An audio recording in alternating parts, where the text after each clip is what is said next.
Yo, what is good, yo? It's your boy Ty back here with another video.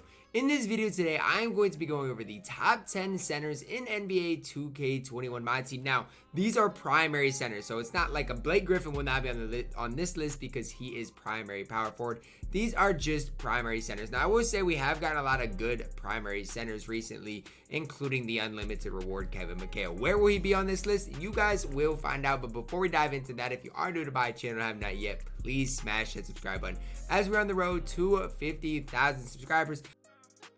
So starting off the list, we got two guys that are kind of similar in my opinion. So at number 10, we do get Shaquille O'Neal Pink Diamond. Now, the thing about Shaq is to run him, he has to fit your playstyle. Now, what playstyle exactly is that? That's an inside center, right? That's exactly what Shaq is. Now, the one thing I like about Shaq is the fact that he does come with Hall of Fame Showtime. That's a very, very important badge, especially for Shaquille O'Neal. 7'1", insane player build, but he just can't shoot. And defensively, obviously he's going to be good. 95 block, 96 interior, good rebounder, 84 speed, 84 lateral quickness. You know what he's going to give you on defense. He's going to be incredible. 100 driving dunk tendency, 100 flashing dunk tendency, does have Showtime dunks, as well as incredible defensive tendencies. The only thing about Shaq, for me, maxed out Shaq is going to have low 30s badges, which isn't bad. It just limits how good the card can be, right? If you give him, the defensive badges that he needs, the clamps, some more offensive badges, whatever the case might be, he can become a little bit better. But I think inside centers really limit how good you can be, especially given the fact that he can't get that many total badges.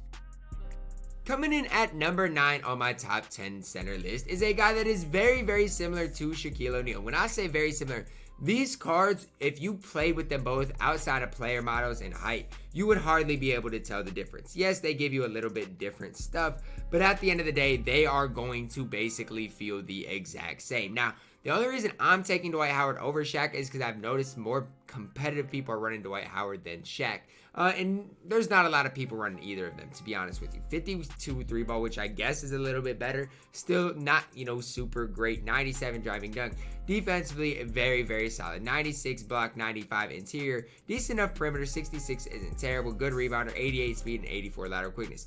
Dwight Howard's just that little bit faster as well. Tendency-wise, they're both very, very solid. All the way around, you can't really debate tendencies because they both have very, very good tendencies. Hall of Fame badges, 11 for Dwight Howard, relentless finisher, lob city finisher, rim protector, box intimidator, moving truck, rebound chaser, post with lockdown, contact finisher, Hall of Fame Showtime, as well as Hall of Fame brick wall. So he has some very, very good Hall of Fame badges, but similar to Shaquille O'Neal, it just limits how good you can be when you only come with 23 badges. A fully badged out Dwight can get the 28 badges, but he's missing the heart crusher, interceptor, missing pick and roller, missing some of the badges that you just would expect this Dwight Howard to have. Still, when you debate him and Shaq, you can go either way. I'm having Dwight Howard one step above Shaq at number 9 on my top 10 center list.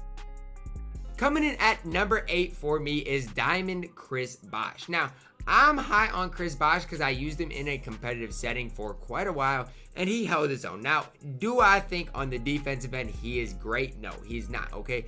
If he was as good as Dwight or, let's say, Shaq on the defensive end, I would still be running him to this day. But on the offensive end, I absolutely love the card. 6'11", 235 pounds, comes with an 89 3-ball, 80 driving dunk.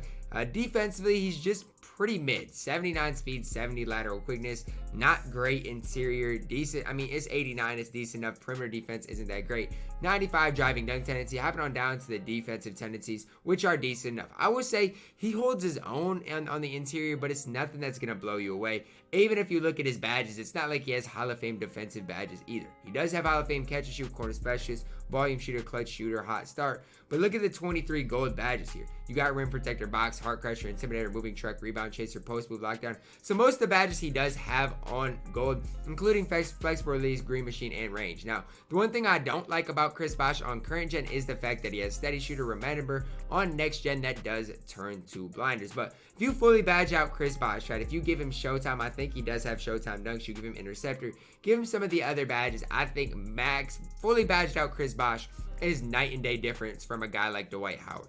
To go into a competitive game, give me Chris Bosh 10 times out of 10 over the past two guys, just depending on your play style is whether you agree with me or not. Coming in at number 7 for me is a guy that I think is better than I give him credit for. and pink diamond Joel Embiid. And the reason I say that I give him credit for is this: I'm not high on the card. I'm not. He's at number 7 on my list. Some people might have him in the top 5. 7 feet tall, 250 pounds, 85 3-ball, 85 driving dunk. Defensively is very, very solid. If you're looking kind of for a guy in between a Dwight Howard, Shaq, and in between a guy like Chris Bosh, Joel Embiid is your guy, because I'm more consistent shooting-wise with Chris Bosh. His release is better, but defensively, no doubt about it, Embiid's a little step above Chris Bosh. 95 driving dunk tendency. Hopping on down to the defensive tendencies, which are pretty good all the way around.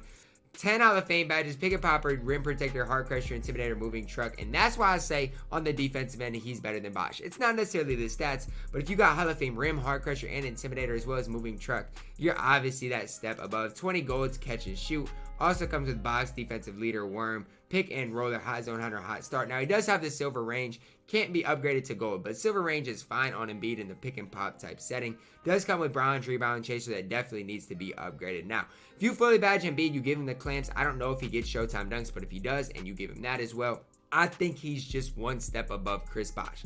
Now, who would I rather go into a competitive game with? Chris Bosh. But who would most of the community probably rather go into a competitive game with? Joel Embiid. And that's why I have Embiid one step higher than Chris Bosh at number 7 on my top 10 center list. After number 7, it was super hard for me, but I think coming in at number 6 for me is Pink Diamond Dave Cowens. Still to this day, I like this card a lot. 6'9", 7 foot wingspan, 7 Hall of Famers, 16 gold badges. And the reason I say I like Dave Cowens is because he can really do everything outside of playmaking, right? Has that 83 ball, which isn't great, but if you do give him the shooting badges, he can green shots.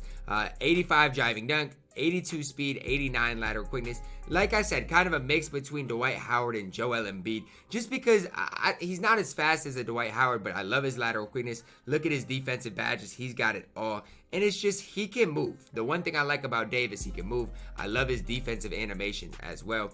I personally didn't get the card on my account, but if I would have, he might still be my backup center to this day. Tendency-wise, obviously is serviceable enough in those tendencies. Jump shot 1 is that Grant Hill type release. I'm very inconsistent with it, but some people do green consistently with Dave Cowens. Doesn't get Showtime dunks. It's kind of a big L at this point in the game. He can more than make up for it with the Hall of Fame box, intimidator, rebound chaser, and worm. He more than can hold his own at the center position.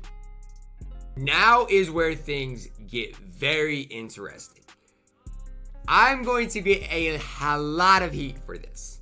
A lot of heat. Coming in at number 5 for me is the Galaxy Opal Wilt Chamberlain. Now, this is for me to go in a competitive type setting with. I'm not comfortable with Wilt Chamberlain.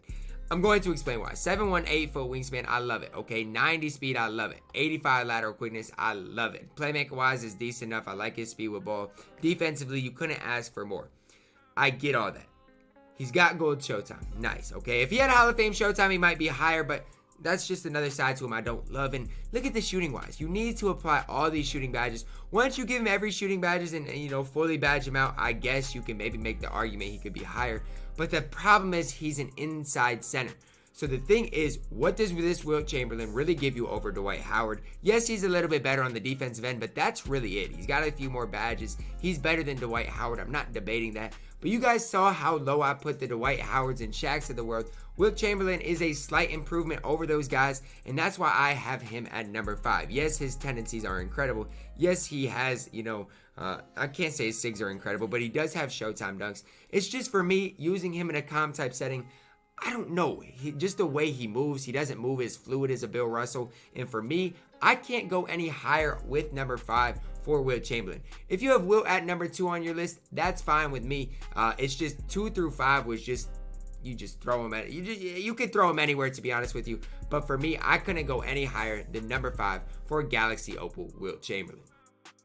You could swap these guys either way. 4 or 5, it doesn't matter. But coming in at number 4 for me is Galaxy Opal Bill Russell. 6'10", 7'4" wingspan, hot spots from both corners, 19 Hall of Famers, 15 golds, has a 73 ball, 1 point above Wilt's, doesn't really matter. 95 driving dunk. The one thing I like about Bill Russell when you compare him to Wilt is just the fact that he can make plays. 86 ball handle, 84 speed with ball, great rebound. Obviously, speed and lateral quickness is a little bit better than Wilt's as well. And just look at the defensive badges. He's better than Wilt on defense. You can't even compare the two, to be honest with you. I'll probably get Bill Russell on my account and try him out. But at the end of the day, he only has a 73 ball with an awful release. And if you can't green consistently with cards in competitive type settings, it's kind of a letdown, okay? It's a pretty big letdown. I get it. He's got Showtime on goals. He's got Showtime dunks. But to really get Bill Russell to where you need to be, you got to give him catch and shoot. You got to give him corner specialist. Those two things are a need. If you want to shoot from the corners consistently, hot zone hunter is needed as well. And with those 3 badges, yes, you can maybe green consistency from the corners, but still, he's basically an inside center at the end of the day. Tendency, 100 driving dunk tendency. Obviously, defensive tendencies are incredible as well. 6-wise, set shot 17 on quick. One thing I didn't really talk about with Wilt is Wilt's release isn't on quick, whereas Bill Russell's is. So when you compare the 2 cards, that's another thing to compare. Bill Russell does have some pro dribble 6 as well. I wouldn't say I love him, but he just is a better playmaker than Wilt. If I was to go into a competitive type game tonight, I would take Bill Russell 10 times out of 10 over Wilt Chamberlain, and that is why he is 1 step higher for me than Wilt Chamberlain on my center list. Now, I know I'm going to take a lot of heat in the comments, but this is my opinion. Coming in at number 3 on my top 10 center list is Pink Diamond Wayne Embry. Yes, he is better than Bill Russell. Yes, he is better than Wilt Chamberlain for me personally. 6'8", I get it, okay? At the center position, 6'8" Wayne Embry might get bullied a little bit. I personally run him at power forward, and I'm fine with it. The big thing for me is he's got a 76 3 ball. And you guys might think 70, 76, it's not that big of a deal. Oh, trust me, it's a big deal. I can green decently consistently with Wayne Embry. With Bill Russell, with Wilt Chamberlain, I can't. You give Wayne Embry a coach boost with the shoe, you get it into the low 80s. With his release, it's greenable. 97 driving dunk tendency, 86 ball handle. And look at the defense. He's a great defender. The only thing you can argue is that his speed and lateral quickness aren't quite as good as Bill Russell and Wilt Chamberlain, and you're right. But I'll give a little bit up with that when I can get more on the offensive end. And when I say get more on the offensive end, I'll show you what I mean. 100 driving dunk tendency obviously is very, very elite, as well as defensive tendencies are very solid. He has 12 Hall of Fame badges: Acrobat, Relentless Finisher, Box, Intimidator, Rebound Chaser, Worm, Contact Finisher, Fancy Footwork, Giant Slayer, Hall of Fame, Showtime. Remember, I haven't even applied really any badges to Wayne Embry, and that's the thing. He comes very complete. Fully badged Wayne Embry, I think, can get 28 golds. So then you're looking at a card with 40 total badges. Comes with catch and shoot corner specialist already equipped to the card, which is very important. Also comes with some good defensive badges and clamps. Comes with gold quick first step, which I absolutely love as well. And here's the thing.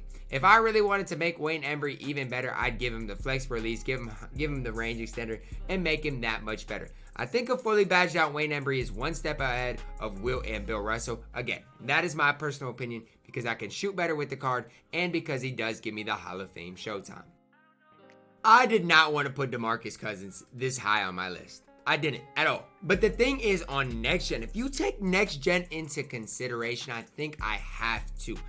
I personally don't like Boogie Cousins on current gen. I would not run this card over a lot of cards that were lower on my list. But coming in at number 2 for me is Pink Diamond DeMarcus Cousins. Because objectively, if you're good with Boogie, he can be elite. 6'10", 270 pounds, 87 3-ball, 85 driving dunk, 83 ball handle, good perimeter defense, good interior, great rebounder, 85 speed, and 87 lateral quickness. Like, objectively, the fact that I'm even talking about Wayne Embry maybe being better than DeMarcus Cousins is crazy, but for me, he is. 95 driving dunk tendency, hopping on down to the defensive tendencies, which are just fine as well. And then you look at his badges. He comes with 50 badges: Hall of Fame catch and shoot, corner specialist, rim, box, interceptor, intimidator. Like, this card should be so good, but I just don't have success with him. 33 golds, you give him clamps, pickpocket, pick dodger, rebound chaser. Like, he's got it all. Quick first step, unpluckable, hot zone hunter, range extender. I don't know what it is about the card. I just personally don't like it. That's all I can really say. I just don't know what it is. It's just, it's the way he moves. It's the way he feels. I don't know if it's his player model. I've never liked Boogie Cousins in 2Ks. Maybe it's his release. But let me know. Do you guys like Boogie Cousins, or maybe it's just me? But objectively, with his stats, badges, and how good he can be on next gen, he has to be number 2 on my top 10 center list. Coming in at number 1 for me, no debate about it, by far and away the best center in NBA 2K21 is Galaxy Opal Kevin McHale. 6'10", 7'11" wingspan, hot spots from the top of the key and both corners. The thing about McHale is 93 ball, 85 driving dunk, 86 ball, 83 speed ball, and 87 speed with an 88 lateral quickness. So honestly, Pretty similar stats to Boogie Cousins, but the big thing for McHale is look at how good he is on defense. Like, interior defense is absolutely incredible. I get he's only 6'10", but with his wingspan and these badges, you don't really need him to do anything else. Now, obviously, he needs quick first step. He needs some of the flexible release, dead-eye maybe. And once you give him quick first step, those badges, and showtime, he can move and groove. Tendency-wise, 95 driving dunk tendency, good flashy dunk tendency, good defensive tendencies through and through. Sigs-wise, Trae Young release 5. I don't know enough about it. When I used him, I was decent with it. Not incredible, but decent enough with it. Now, he does have all normal dribble sigs. He does have a Pro 1 size up, which I don't really know what that really means, to be honest with you. Like, I don't know if the basic size up or the size up escape packages is more important. So I'm not sure on that. But when you look at the Showtime dunks, he has them there, which is very, very important. So obviously with gold Showtime, he's going to give you Showtime dunks. He's going to be great in the pick and pop. With quick first step, he's going to be blowing by his defenders. No steady shooter is another bonus as well, especially considering a lot of cards now are getting that badge. I think a fully badged out Kevin McHale blows everybody out of the water as being the top center in NBA 2K21. Alright, that is going to wrap it up for my top 10 centers in NBA 2K21. Drop a comment down below. Who did I miss out on? Who is I too high on? Who is I too low on? Let me know that down below in the comments because your opinions are valuable for me, guys. Thank you guys all for all the recent support. Just hitting 40K. Now we're on the road to 50K. So if you are new to the channel and have not yet, please smash the subscribe button. As always, man, I love you guys and have a blessed day.